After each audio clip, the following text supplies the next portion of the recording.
membuat video simulasi pembelajaran biologi dengan materi sistem pernapasan berbasis TPACK.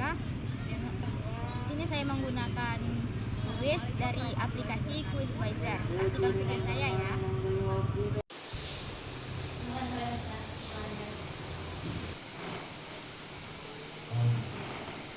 Assalamualaikum warahmatullahi wabarakatuh. Waalaikumsalam warahmatullahi wabarakatuh. Selamat pagi semuanya. Pagi, Bu. Hari ini kita akan belajar mengenai materi sistem pernapasan pada manusia. Sebelum itu, mari kita berdoa menurut kepercayaan dan keyakinan kita masing-masing. Berdoa dimulai. Baik, sebelum mulai, coba siapa yang bisa sebutkan salah satu contoh organ yang membantu kita saat bernapas? Angkat tangannya. Paru-paru, Bu. Lagi. Hidung. Oke. Baik, semua itu salah satu organ yang memang membantu kita bernapas. Baik, kita masuk ke tujuan pembelajaran kita hari ini. Yang pertama, kita dapat mengenali organ-organ serta fungsinya dalam sistem pernapasan manusia. Yang kedua, mampu menjelaskan bagaimana proses pernapasan manusia itu. Yang ketiga, mampu menyebutkan beberapa gangguan pernapasan pada manusia. Yang keempat, mampu menyebutkan cara-cara untuk menjaga kesehatan organ pernapasan manusia.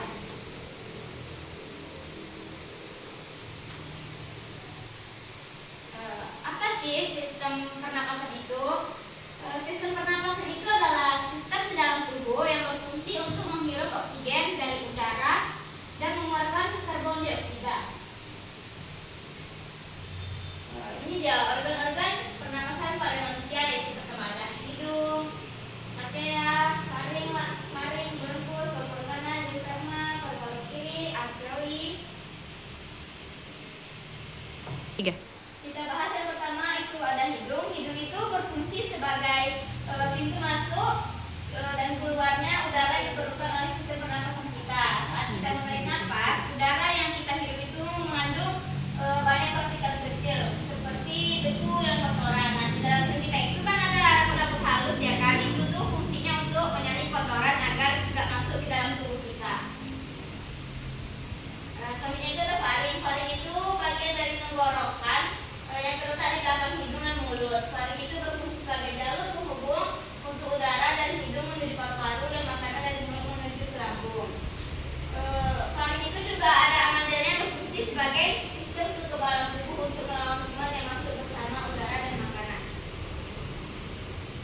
Selanjutnya trachea. Trachea itu juga disebut juga batang tenggorokan, adalah saluran pernapasan yang berfungsi sebagai jalur keluar dan masuknya udara yang kita hirup melalui hidung atau mulut menuju paru-paru. Trachea itu bentuknya tuh seperti tabung memiliki cincin-cincin tulang rawan yang fleksibel sehingga bisa bergerak saat kita bernapas, berbicara, dan menelan. Selanjutnya ada bronkus. Bronkus itu cabang trachea yang mengarah ke paru-paru kanan dan paru-paru kiri, berfungsi mengalirkan udara dari tenggorokan ke paru-paru. Di dalam bronkus itu ada rambut kecil dan lendir yang menangkap debu, kotoran, dan benda asing yang didorong masuk ke atas untuk mengeluarkan yang akan didorong ke atas kembali untuk dikeluarkan dengan cara kita batuk. Kemudian ada paru-paru. Paru-paru itu organ utama dalam sistem pernapasan manusia yang berfungsi untuk mengubah oksigen yang kita hirup menjadi karbon dioksida. Setiap manusia itu memiliki dua paru-paru, yaitu ada paru-paru kanan dan paru-paru kiri. Paru-paru itu terdiri dari bagian-bagian kecil yang disebut alveoli. Di dalam alveolus terjadinya proses pertukaran antara oksigen dan karbon dioksida. Kemudian ini ada alveoli. Alveoli itu kantung-kantung udara kecil ya di dalam paru-paru yang berfungsi sebagai tempat pertukaran antara oksigen dan karbon dioksida. Ini dia.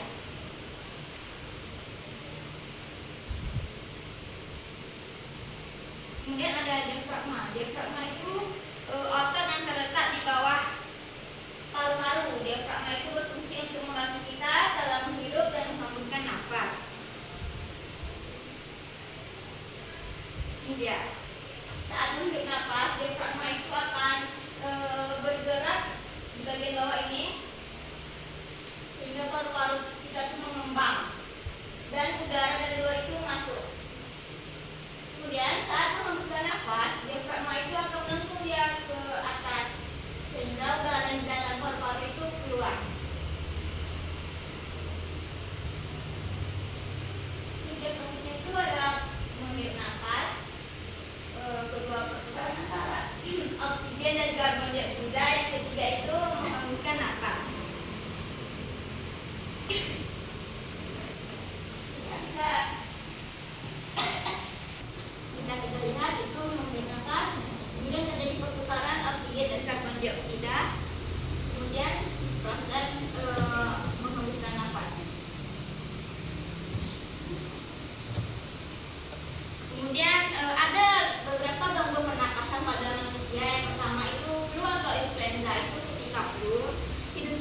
flu itu seperti demam, batuk, dan bersin.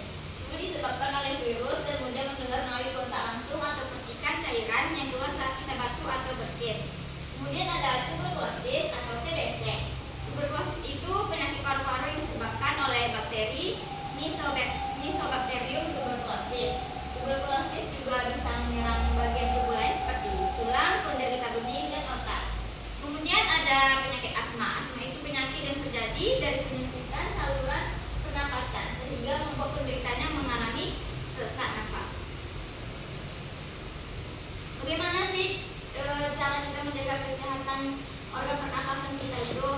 Kita bisa melakukannya dengan olahraga teratur, makan makanan sehat dan bergizi, tidak merokok, dan menghindari polusi udara.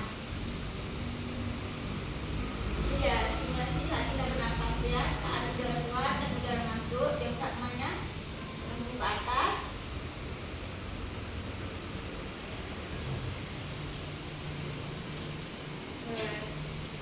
Sebelum kita akhiri, saya ada kuis.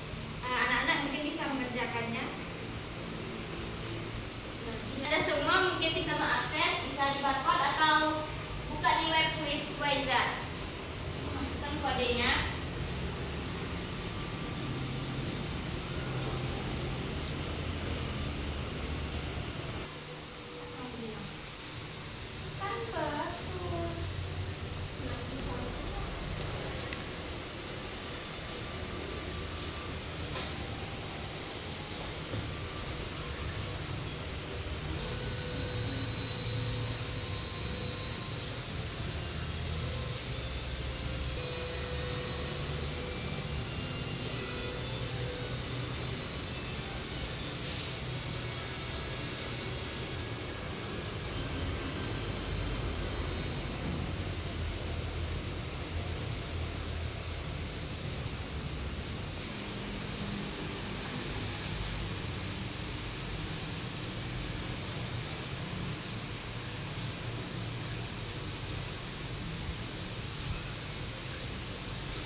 Ini kita lihat ya hasilnya.